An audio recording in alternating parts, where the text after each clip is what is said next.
Bismillahirrahmanirrahim. Quarter test 4. Syllabus is sentence completion, tense, voice, narration,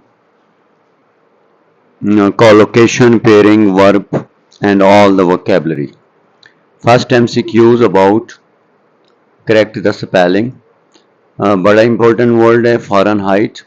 आपकी book में भी इस्तेमाल हुआ है, तो इसके जो स्पेलिंग्स हैं वो आपने याद कर लेने हैं. Delta is the correct answer. The second MCQ देखें जी, इसमें टिक द करेक्ट सिनोनिम है. हाइपोथर्मिया आप बायो आपको अच्छी तरह आती है, उसमें हाइपर और हाइपो का वर्ड इस्तेमाल होता है. हाइपर में टेम्परेचर ज़्यादा होता है और हाइपो में टेम्परेचर कम होता है. तो हाइपोथर्मिया फ्रस्टी बाइट, फ्रस्ट जिसमें टेम्परेचर कम हो जाता है. उसके बाद लफ्ज़ है फीवरिश. फीवरिश तेज़ होता है, बुखार के लिए इस्तेमाल होता है. चन के दो मीनिंग है. चन का एक मतलब होता है टर्न करना, यानी कि किसी चीज़ को मिक्स करना, और दूसरा इसका मतलब किसी को तंग करना भी होता है, एजिटेट करना.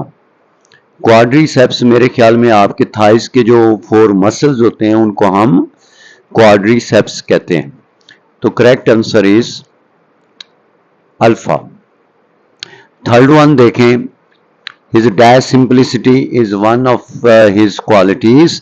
यहाँ पे हमें एक पॉजिटिव वर्ड चाहिए, यानी कि चाइल्डिश फुलिश की मीनिंग में आता है बेसिकली, इन्फेंटाइल भी और प्यूराइल भी.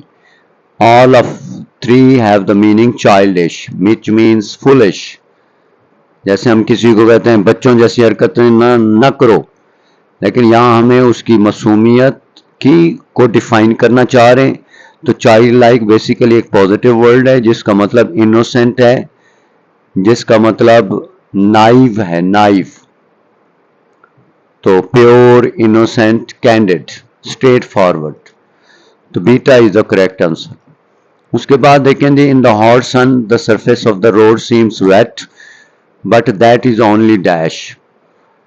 अच्छा, यहाँ पे उसने वर्ड इस्तेमाल किए सीम्स, कि सूरज की रोशनी में हमें रोड वेट नजर आता है. तो असल में तो ये, लेकिन ये बेसिकली एक इल्यूजन है. इल्यूजन का मतलब धोखा होता है, वहम होता है.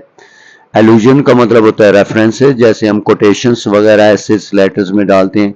मिस्टेक, एरर और गलती और ब्लंडर के लिए इस्तेमाल होता है. कंक्लूजन नतीजा होता है. तो beta is the correct answer.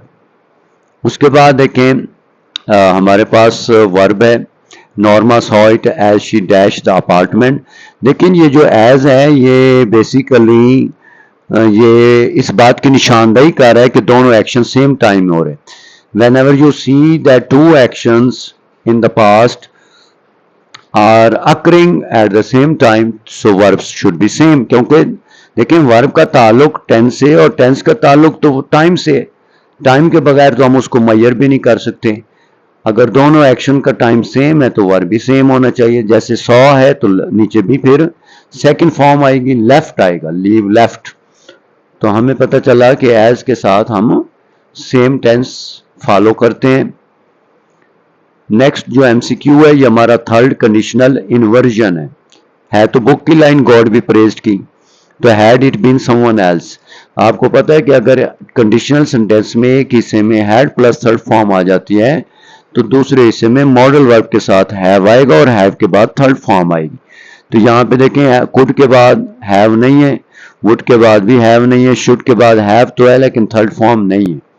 तो इसका मतलब delta is the correct answer. Could have wangled. MCQ number 7 देखें, the book dash by Monday. हमें पता है कि बाई प्लस टाइम जहां पे आ जाता है हम फ्यूचर परफेक्ट इस्तेमाल करते हैं.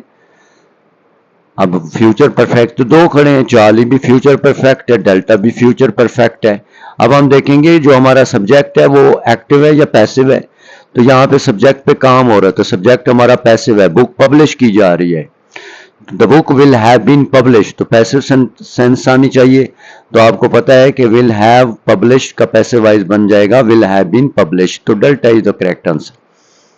उसके बाद एज इफ आ जाए, आपको पता है एज दो आ जाए, इफ ओनली आ जाए, इट इज टाइम आ जाए, वुड रादर ही आ जाए, ओ दैट वुड दैट आ जाए, तो this makes subjunctive mood past subjunctive. अगर पास्ट सब्जंक्टिव में पोजेसिव वर्ब आ जाए या कोई स्टेट वर्ब आ जाए तो हम उसको सेकंड फॉर्म में कन्वर्ट कर देते हैं। तो यहाँ पे फिर हम ओन का जो सेकंड फॉर्म है वो ओन्ड होगा। इसी तरह आ जाता है he behaves as if he knew me, नो होता तो हम न्यू कर देते। तो पास्ट सब्जंक्टिव इसको कहते हैं बेटा। Charlie the correct answer. आपको पता है कि येट जो है प्रेजेंट परफेक्ट टेंस के नेगेटिव फिक्रों में इस्तेमाल होता है। येट, बहरहाल येट, ऑलरेडी या लेटली या टिल नाउ ये प्रेजेंट परफेक्ट टेंस डिमांड करते हैं। तो here the present perfect tense I के साथ हैज तो हम लगा नहीं सकते। तो Charlie the correct answer. I have not taken the examination yet. अब फिर आपने ये भी ख्याल करना है कोलोकेशन प्रॉब्लम भी हो सकती है कि इम्तिहान के लिए हम गिव का लफ्ज इस्तेमाल नहीं करते, हम टेक का लफ्ज इस्तेमाल करते हैं। तो आई have not taken the examination yet. 10 देखें, the company ask that employees. अब यहाँ पे आस्क्ड आ गया है और आपको पता है जब हम क्वेश्चन में इनडायरेक्ट क्वेश्चन इस्तेमाल करते हैं तो आस्क के बाद दैट इस्तेमाल नहीं होता। आस्क के बाद जब भी हम दैट इस्तेमाल करेंगे ये सब्जंक्टिव मूड बनाएगा, इसको कहते हैं present subjunctive. whenever you see the verbs like asked, like urged, like recommend, like proposed or suggest, it makes the clause subjunctive if there is that clause after it। तो फिर ये subjunctive mood बन जाएगा। और subjective mood का तरीकेकार ये है कि हम शुड लगा के चेक कर लें। Should do not accept, should not accept होता है। शुड और डू इकट्ठे कहाँ कैसे इस्तेमाल हो सकते हैं as a helping verb. Should did नहीं होता, शुड कुड भी नहीं हो सकता, शुड नॉट होता है। तो it means Charlie is the answer. तो we use the base form of the verb. उसके बाद वही वुड रादर सब्जंक्टिव मूड बनाता है if there is second subject. अगर दो सब्जेक्ट होंगे तो फिर हम सेकंड सब्जेक्ट के बाद वर्ब जो है वो सेकंड फॉर्म हम यूज करेंगे। अगर वुड रादर के बाद डायरेक्ट वर्ब लगाएंगे तो फर्स्ट फॉर्म लगाएंगे बेयर इन्फिनिटिव। तो यहां सेकंड सब्जेक्ट की वजह से हम यहां पे पेड लगाएंगे, पे की सेकंड फॉर्म पेड। 12 MCQ देखें, ये भी वर्ब पर है। नीड के दो इस्तेमाल है, need as a main verb और need as a semi modal verb. देखें नीड के बाद जब नॉट आ सकता है तो इसका मतलब यह हुआ कि नीड यहाँ पे मॉडल वर्ब बन चुका है। नीड जब मॉडल वर्ब बनता है तो इसकी पास्ट फॉर्म नहीं होती, ना इसकी एस फॉर्म होती है, ना ही हम एस इस्तेमाल कर सकते हैं। तो नीड के साथ जब नॉट आ जाएगा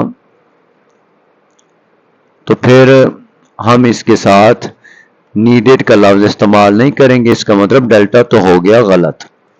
अब नेक्स्ट है कि नीड के बाद नीड अगर एज अ मेन वर्ब आएगा तो फिर हम इसके साथ इन्फिनिटिव इस्तेमाल करेंगे। तो यहां पे अब हम देखते हैं you need not to worry. जब नॉट आएगा तो टू इस्तेमाल नहीं होगा, गलत हो गया, इन्फिनिटिव नहीं आएगा। और जब हमारे पास नीड बनेगा एज अ मेन वर्ब तो फिर हम टू लगाएंगे। लेकिन अब यहाँ पे एक और मसला ये है कि नीड के साथ यहाँ पे एस नहीं है, हालांकि अली एक सिंगुलर वर्ब है, या तो इसको पास्ट में इस्तेमाल करें। तो इस वजह से Charlie is the correct answer. 13 हम देखते हैं कि आई रिकमेंड। रिकमेंड फिर हमारा सब्जंक्टिव मूड बना रहा है। अभी मैंने कुछ वर्ड्स आपको बताए भी थे, आगे दैट क्लॉज आ रहा है तो फिर हम शुड लगा के चेक करेंगे। तो फिर हम कहते हैं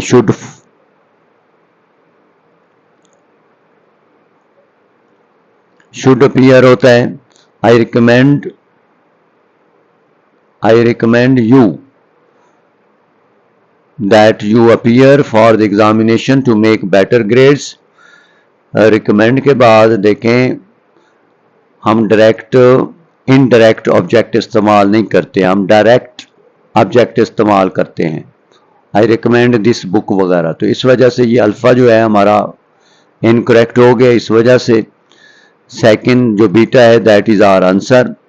अब हम देखते हैं कि चार्ली क्यों गलत है।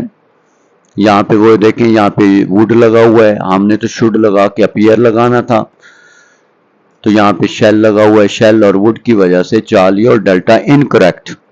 तो करेक्ट आंसर इज बीटा। 14 देखें, नो सूनर जो है जब whenever no sooner comes in the start of the sentence it makes inversion because this is a negative adverb। जो नेगेटिव एडवर्ब होता है वो इन्वर्जन लेता है जी। अब हम फर्स्ट में इन्वर्जन तो मौजूद है, लेकिन प्रॉब्लम यह है कि देन वाले क्लॉज में पास्ट परफेक्ट, लेकिन जी व्हेन और दैट वाले क्लॉज में, देन वाले क्लॉज में हम पास्ट परफेक्ट इस्तेमाल नहीं करते। फिर रूल है डबल पास्ट परफेक्ट नहीं आ सकते कम्प्लेक्स सेंटेंस में, तो यहाँ पे भी ऐड है, यहाँ पे भी ऐड है, तो ये गलत है अल्फा। अगर हम बीटा को देखते हैं तो बीटा सूनर के बाद हम दैन लगाते हैं, यहाँ पे वैन लगा हुआ है, तो इस वजह से जो बीटा है वो गलत हो चुका है। अब उसके बाद आ जाए जी चार्ली, ये नंबरिंग थोड़ा सा गलत हो गई है, बहरहाल ये चार्ली है। नो सूनर के बाद इन्वर्जन नहीं है, तो दिस इज इनकरेक्ट, तो delta is the correct answer. No sooner did I see him than I ran to meet him. उसके बाद 15 देखें, he was called fool by Ali, change the voice, हमने इसको इस पैसिव वाइज सेंटेंस है, क्योंकि was called से हमें पता चल चुका है ये पैसिव वाइज है। वॉज कॉल्ड का एक्टिव वाइज कॉल्ड होगा और अली सब्जेक्ट बन जाएगा और ही ऑब्जेक्ट बन जाएगा। अली कॉल्ड हिम फूल। और एक बात याद रखें, जो कॉल्ड है ये एक ऐसा वर्ब है जिसके बाद हम एज इस्तेमाल नहीं करते, तो beta is the correct answer. यहाँ पे देखें वर्ब गलत हो चुके हैं तकरीबन।